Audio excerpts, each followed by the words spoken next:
Hem celebrat una reunió per tal de, per una banda, actualitzar el pla d'actuació que l'Ajuntament d'Ontinyent té en vigor des de l'any 2018, un pla d'actuació que va néixer sobretot de les pluges anteriors, però que jo crec que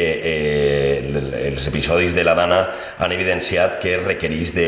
d'un replantejament. En aquest sentit, hem volgut celebrar una reunió en la qual hem convocat no sols a la resta dels partits polítics presents a la corporació municipal, sinó a Protecció Civil, bombers, Guàrdia Civil, Policia Nacional, Policia Local, així com a serveis de l'Oficina Tècnica i de Medi Ambient. Per altra banda, hem volgut també abordar les solucions o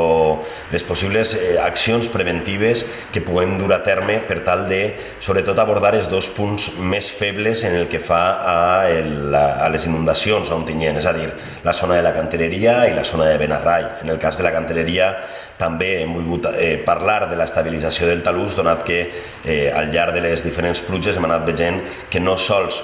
l'aigua a les cases arriba a través del riu en el moment en què el riu es desborda, sinó també des de la riba, des del talús que queda a les esquenes de les cases. I el mateix passa en el cas de Benarrai. Es va fer ja una actuació per tal d'incrementar el número d'andrones, però el que s'està plantejant és un estudi d'inundabilitat, per tant una actuació en major profunditat per tal de tractar de limitar al màxim la repercussió que posteriorment tinga.